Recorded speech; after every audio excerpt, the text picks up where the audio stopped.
نبی اکرم صلی اللہ تعالی علیہ وآلہ وسلم کے ایک صحابی تھے، بہت غریب جوان صحابی. امام الانبیاء نے ایک دن پوچھ لیا، فرمایا میرے غلام کیسے دن بیت رہے ہیں؟ عرض کی آقا برادری میں امیر لوگ بھی ہیں مگر میں بہت غریب ہوں اور اس غریبی کی وجہ سے میری طرف کوئی توجہ ہی نہیں دیتا ہے.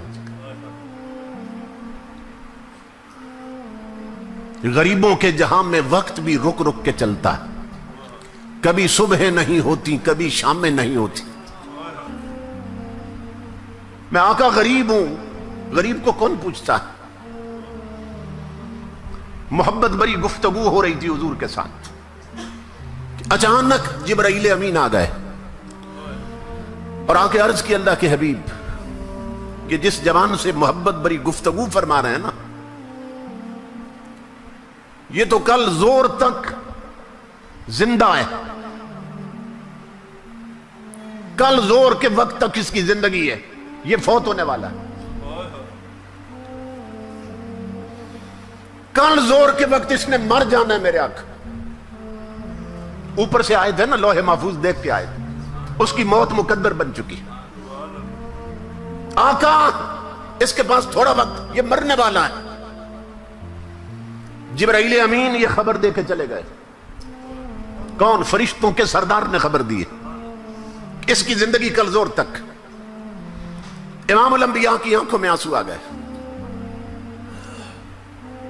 اس کا مطلب یہ جانے والا ہے، مہمان ہے. قربان جائیں حضور کی لجپالی پر اور آقا کی رحمتوں پر. میرے آقا نے اس جوان سے پوچھ لیا، بتایا نہیں اسے. میرے آقا نے فرمایا او جوان، تیری زندگی کی کوئی بہت بڑی حسرت ہو مجھے بتاؤ تاکہ پوری کر دی جائے. اس کی آنکھوں سے آنسو بہہ نکلے. عرض کی اللہ کے حبیب غریبوں کی حسرتیں کیا پوچھتے ہیں؟ ہزاروں حسرتیں ایسی کہ ہر حسرت پہ دم نکلے. آقا جب سے آنکھ کھولی ہے غریبی ہی دیکھی ہے. اتنا غریب رہا ہوں میرے آقا کہ میں زندگی میں کبھی میٹھا نہیں کھا سکا. میرے آقا آپ نے پوچھ لیا تو اب عرض کرتا ہوں، دو حسرتیں ہیں جو زندگی بھر پریشان کرتی رہی ہیں، لیکن غریبی نے ایسے پنجے گاڑے تھے کہ وہ حسرتیں پوری نہ ہو سکیں. امام الانبیاء نے فرمایا کیا؟ عرض کی آقا ایک تو زندگی میں کبھی میٹھا نہیں کھایا اور دوسری حسرت یہ تھی آقا میں جوان بھی ہوں، آپ کا غلام بھی ہوں، کاش کوئی نیک بیوی مجھے مل جاتی، کوئی شریک زندگی مل جاتی، کوئی زندگی کا اچھا ساتھی مل جاتا. میرے آقا میری طلب تھی، مدینے والے سو رہے ہوتے اور وہ زندگی کا ساتھی اور میں مصلی پہ رو رہے ہوتے. کوئی ایسی بیوی ملتی شریک زندگی، ہماری راتیں مصلی پہ بیت جاتی. آقا مل کے آپ پہ درود پڑھتے، مل کے اپنے رب کو مناتے. کوئی نیک شریف بیوی مل جاتی، مگر غریبی نے ایسے پنجے گاڑے ہیں کہ نہ کوئی رشتہ دیتا ہے اور نہ کبھی میٹھا کھا سکا. قربان جائیں حضور کی رحمت پر. امام الانبیاء نے فرمایا بلال عثمان غنی کو بلاؤ، صدیق اکبر کو بلاؤ، حضرت علی المرتضیٰ کو بلاؤ. اصحاب کو بلایا حضور نے اور اس جوان سے پوچھا تیری نظر میں کوئی رشتہ ہے؟ اس نے عرض کی آقا میرے چچا کی جوان بیٹی ہے، نیک بھی ہے شریف بھی ہے مگر غریبی کی وجہ سے توجہ نہیں کرتا. امام الانبیاء نے اس کے چچا کو بلایا، فرمایا تیاری کر، اپنی بیٹی کو جا کے دلہن بنا، اسی وقت میں نے تیری بیٹی اسے دے دی ہے. ابھی رخصتی ہونی، ابھی نکاح ہونا ہے. عثمان غنی کو فرمایا، حضرت علی المرتضیٰ کو فرمایا جاؤ ان دونوں کے لیے کپڑے لاؤ. کسی صحابی کو فرمایا برتنوں کا انتظام کرو، کسی کو فرمایا چارپائیاں لاؤ. کسی کے ذمہ چادریں لگا دی حضور نے، سارا جہیز اکٹھا کر لیا حضور نے، اور عثمان غنی کو فرمایا اس کے لیے ایسا حلوہ بناؤ جو کبھی نہیں بنایا ہوگا، قربان جائیں کہ کل اس نے چلے جانا ہے، آج دونوں حسرتیں پوری کر دو اس کی۔ اتنا بھلا تو ماں نہیں چاہتی جتنا حضور چاہتے ہیں۔ امام الانبیاء کے غلاموں، مسجد نبوی میں اس کا ابھی حضور نے نکاح پڑھا دیا۔ ایک صحابی سے فرمایا تیرا گھر خالی ہے، تو اسے دیتا ہے؟ اور اس کی آقا قربان فرمایا اس گھر میں اس کی بارات لے جاؤ، دلہن بھی پہنچاؤ، حلوہ بھی پہنچاؤ، سامان بھی پہنچاؤ۔ امام الانبیاء کے غلاموں، سب کچھ پہنچ گیا۔ جب دوسرا دن آیا نا، رات گزری، تو امام الانبیاء نے ایک صحابی کو فرمایا تم زور کے وقت نا اس گھر کے پاس چلے جانا، وہ جس دولہے کی کل شادی کی ہے، اور تم عصر تک نا گھر کے گرد چکر لگانا، اس گلی سے گزرتے رہنا، اور سننا کہ اندر سے رونے کی آواز تو نہیں آئی، اور جو ہی رونے کی آواز آئے مجھے بتانا تو نے آ کے۔ تاجدار انبیاء کے غلاموں، وہ صحابی عصر تک وہاں رہے،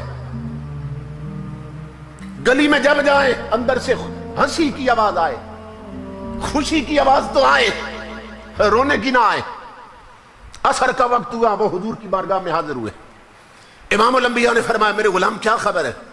عرض کی آقا وہاں تو کوئی رونا نہیں ہے، اندر سے تو ہنسی کی آواز آ رہی، اندر سے تو خوشیاں پنپ رہی۔ امام الانبیاء سجدے میں گرے، مولا یہ کیا راز ہے؟ جبریل فرشتوں کا سردار ہے، اس نے خبر دی تھی کل زور کے وقت جوان نے فوت ہو جانا ہے، اور ابھی تک وہاں رونے کی آواز نہیں آئی، اندر خوشیاں ہنسی ہیں۔ مولا کیا راز ہے؟ اللہ رب العزت نے آواز دی میرے حبیب مجھے اپنی عزت کی قسم جو جبریل نے بتایا تھا سچ بتایا تھا،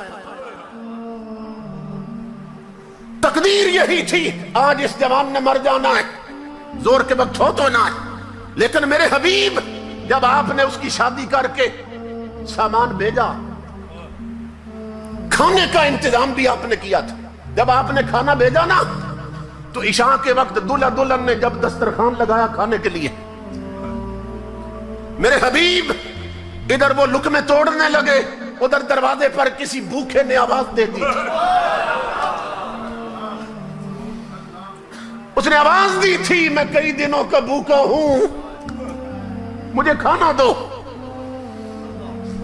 جسے آپ نے دولہا بنایا تھا اس نے دلہن سے کہا، اس نے کہا میرے لیے یہی کافی ہے، مجھے تیرے جیسی شریف بیوی مل گئی، یہی کافی ہے کہ تیرا نکاح حضور نے میرے ساتھ کیا، تو اگر تو اجازت دے تو یہ سارا اٹھا کر فقیر کو نہ دے دے۔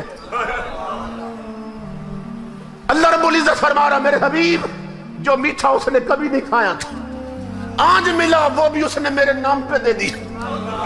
تو جب روٹی اور حلوہ پہنچا نا فقیر کی جولی میں، فقیر نے ہاتھ اٹھائے، مولا ان کی خوشیاں سلامت رکھنا، اس جوڑی کو خوشیاں دینا، انہیں اولاد دینا۔